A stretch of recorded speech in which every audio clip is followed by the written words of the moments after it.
Hello and welcome to a Mugmen Custom Showcase, where today we're going to be going over my first commission that I ever ordered from somebody else. It's a custom ultrasabers Aeon V2, but with lights and sounds. Of course, it's LGT electronics because I really like those. I like those quite a bit. But yeah, take a look at this bad boy. The cut job was actually my brother Tom. Link to his channel below. Yes, we are brothers, despite him being very much white and me being very much half black. We got different moms. So this bad boy has a custom 3D printed chassis, a new LED switch, it's green instead of like the reddish orange it usually is, and a new speaker. Oh, and of course a hole drilled out for the pommel because that was a solid pommel. Now this thing only comes out to about that much. And that gives me access to the kill key, which is just this little switch here. No sound. Nope, sorry, let me just... Add sound. Shut sound. Turn this thing off. You know, flick this off and then... No power. No power's going to the board. Flick it on. Put this bad boy back in. The hole on, and remind me to figure out something to cover up this hole, because this boy is loud. Might just shove some cotton balls in it, and by boy I mean girl. And then from there you should be able to power it on. So I think that completely restarts the board because it's on the Ray sound font. It's like a whitish, slightly pinkish color that's coming up as blue on this camera. That is weird. So what happens if I... Oh, that's zooming in. What happens if I reduce the exposure? Still very blue. Yeah, so nice to know whenever you get an LGT saber, it starts off like that, and that's why. It's just the default. Was that the Palpatine Darth Ray sound font? And it's, I guess, white, but, you know, white's slightly more pink on this saber because it's got a Tri-Cree RGB LED. Perhaps I should have done a Quad-Cree, you know, RGBW for white. But, I don't know. I still think it looks pretty good. And of course, this also has a recharge port. Got an Aeon with a recharge port. Don't see that every... It still takes the original LGT charger, you know, because they have the Type-C chargers now. Day. Cool little 3D printed switch box. It's actually pretty detailed, you know? I kind of wish these little grooves here could light up due to like the light on the button, but it doesn't. But it still looks cool. It's, you know, black and silver. Yeah, pretty nice. And of course, these are like O-rings I've added. And, you know, there used to be electrical tape on this, but he had to remove that just in case, you know, I was working on it. But I'll add some more and then get the shroud, and then this thing will be complete. Turning this bad boy back on, you know, it's got the standard bells and whistles of an LGT. 9 smooth swing sound fonts. God, what a tongue twister. Infinite color changing, even though the whites look more pink now. You know, character quotes, music, all that good stuff. And despite all the 3D printed custom stuff, she is actually still pretty light. I mean, not as light as she was when she was empty, but not all that heavy. Unlike this thing can be quite heavy. Uh-oh. There's something rustling around down there. Oh, I didn't have the pommel completely screwed on. Yeah, that's better. That's pretty sturdy. But not as heavy as this. Which I'm glad I still have, because that means I can do a comparison of this, and of course, one of my other LGT sabers. So this bad boy's been upgraded with a Tri-Cree. So here we have single Cree versus Tri-Cree. Perhaps actually be more fair if I included a different one. See, as you can see, that one actually gets... Okay, well, farther away you can't really tell. When you get all up close. This one definitely gets dimmer. Comparing that, some NeoPixel. Once you turn the lights off, yeah, it does kind of get a little bit more dim because of the NeoPixel. That's because NeoPixel's so bright. I don't know, I think it would be kind of holding its own from a greater distance away, yeah. Yeah, it looks much better. And again, you accidentally adjust the exposure, and then that happens. Now, the fun part is I was going to buy some new LGT electronics for this one, but then I thought, hey, the holes in this one got stripped. You know, the retention screw holes, the guy put in a new one in case I would ever get some new LGT electronics in it, which I might do. But, you know, also we put the old button back. So, you know, it's like an effectively just a prop. I'm going to let my brother put it on his Mandalorian costume, but if he doesn't want it, I might keep it, get a new LGT core, and then use this as use this as my original character's dad's lightsaber. Might as well.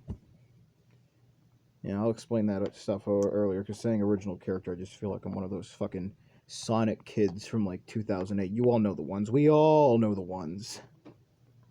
But yeah, there's a bit better of a retention screw here. Still got the old blade plug I made for it in it, though. Still pretty cool. Remember this thing when it was lit up? Yeah. Pepperidge Farms remembers. So then my original character's mom's lightsaber, which will be used by his sister, will sound a bit more like a traditional lightsaber. Instead of, you know, that weirdness. I don't know, that weirdness works for a Sith lightsaber, not so much for, like, the weirdish kind of lightsaber noises, I think work better for a Sith lightsaber rather than a, you know, Jedi lightsaber that's supposed to be powered by a normal kyber crystal. I got the TXQ electronics in this one, so very hard to push button. Very good. Now, to be real with you, this guy, communication was great. This work was done by a man named Rendar Custom Works, or at least that's what he goes by on Instagram. This, like, despite us being in 2 different time zones, him in, you know, like, Colorado, and me in, like, insert state between Florida and whatever the east coast of Canada is. Yeah, you already know what state I live in. It's Maryland. I live in freaking Maryland, guys. Nothing ever happens in Maryland, according to Tom Holland's Spider-Man. Which is funny, because Spider-Man was almost from Maryland in the James Cameron film that never saw the light of day. But that's not important. Yeah, communication was great. We video chatted a lot. He sent me a lot of videos about this thing being made, which I will show off throughout this review. Yeah, this thing is pretty badass. I'm guessing he started with, you know, taking this bad boy apart and then putting in the Tricree, because when he first showed me the electronics, it was hooked up to a test speaker and it sounded so beautiful. It was such a great saber. Such a great sounding saber. It was awesome. And he gave me the speaker, like, I think free of charge, along with this button, actually, because he wasn't going to use this button, and the speaker was also not going to be used. And it's better than the old LGT speaker. Much louder. And a bit more clear. Now, according to him, I inspired him to take his ultrasabers, not Aeon, but like the short version of the Aeon that's like up to here, and install it with some electronics. I think he put like a CFX board calibrated for like you know, in-hilt LED in it. I don't remember, but I'm sure I'm showing a screenshot of it on the screen right as we speak. Okay, that is more or less what I expected, except the other way around. Now that I got this thing charging. Ah. Huh.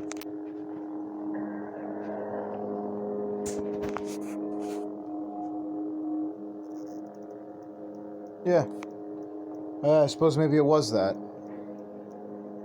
Interesting. Well, this saber is very loud, so yeah, as you can see, I put a little bit of electrical tape on it, getting ready to, you know, for the finishing touches on this. Put a little electrical tape on the pommel, so now it sounds even more muffled than an LGT saber. You know, how it usually does, but dear Lord, is this thing loud. This is it now on soft sound. Let me just turn this off and put it on. Low sound. Off sound. Yeah, still about as muffled.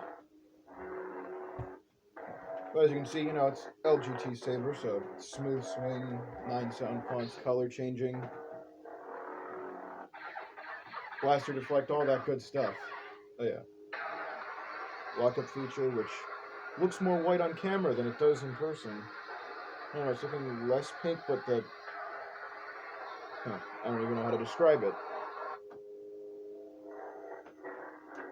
But yeah. This thing is freaking awesome. Now comparing it to just some single crease sabers, we have my LGT, my TXQ, which is now borrowing an LGT body, and of course, you know, the Tri-Cree. Now, in terms of brightness, here looks like the dimmest is the TXQ saber, and of course the brightest is the Tri-Cree converted, well, not really converted, but installed ultrasabers. Well, under normal circumstances, most of the saber community does not recommend buying ultrasabers, but with good reason. Like, this was my brother's ex's, and then, you know, she left it in the house when they broke up. Then my brother's like, I can have it. I was swinging this thing around, you know, it's a stun saber. It's supposed to be made to take a beating. The battery pack broke. I tried to replace it, and that didn't work. So, you know, there's just nothing there.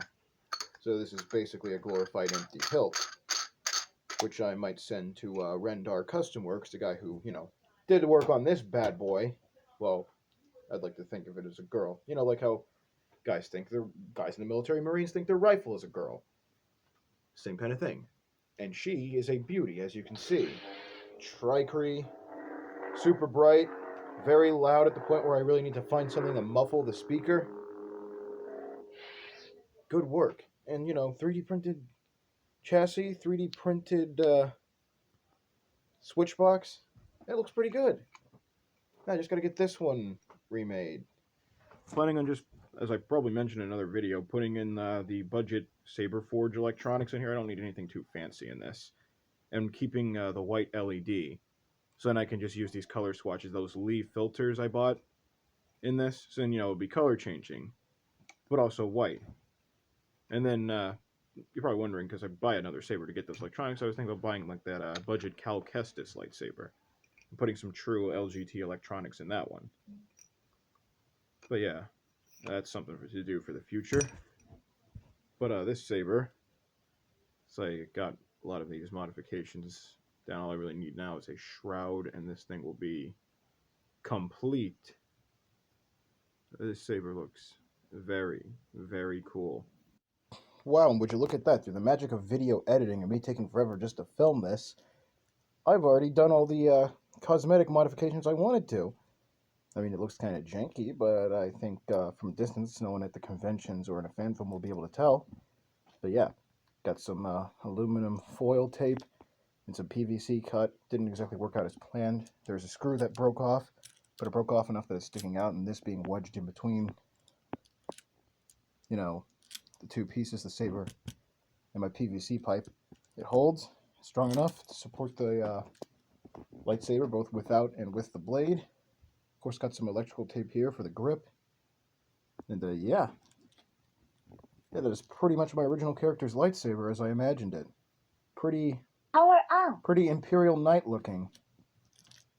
However, it's going to be a bitch and a half to get to the pommel, which I shouldn't really need to unless I want to quiet this thing down. Then again, maybe I'm just going deaf. But on soft sound, it's not as loud as it could be. It is still very bright, though. Yeah, well, all I gotta do is get this guy installed, and of all the sabers my original character would ever need to use. His master's lightsaber, his lightsaber when he was a Padawan, his lightsaber when he's a Jedi Knight, and so now I can carry this bad boy on my belt. Yeah, because that's just the Jedi way. Huh. It's looking vaguely purple. Looking very blue in here. Rattles quite a bit. But that's not because it's like loose or anything there, it's because of, you know, this being loose. But I can live with that. What I can't live with is these unbeatable prices. Because I had everything already, like in terms of electronics, other than the speaker that I traded this out for, this thing was, as I said, probably said a million times, it was $200 for this to be installed. That's a fucking steal. I mean, as far as I can tell, it's a steal. I mean, most other people other than like one other person who would do this cheaper and has done this sort of thing a lot. But I didn't go with him because can't exactly say poor communication. Dude got a new phone and didn't see all my messages on Facebook Messenger for a while. But yeah, unfortunately, by the time he told me that and figured that out, I had already decided, hey, I'm gonna go with this guy. That guy also did good work. Probably would have been simple, but like I said, I cannot argue with the results. This was $200 well spent. You get this guy with some lights and sounds, and this is way more than I was expecting. Like, I got a custom switch box, better speaker. I mean, I expected the better LED because I bought that LED specifically for that purpose. Because that was something I bought. The speaker, on the other hand, that was just thrown in there because he wasn't using it. And the button, yeah, this was also the other thing that I got for free, just a green button. It sets it apart from my other LGTs. Then, it's got a tri-Cree rather than a single Cree. But this is still so freaking cool. It's like this is a long time dream of mine finally being brought to life, and it's beautiful. Yes, this is imperfect as hell, and my cutting looks janky as hell. And perhaps I need to buy a new pommel here to see if I can remove the screw that is now stuck in here and then do this all over again and do it better. But right now, this is fucking awesome. And it's good enough for me. And I'm gonna go kill some Sith right now. Because that's what Jedi do. Bye, y'all.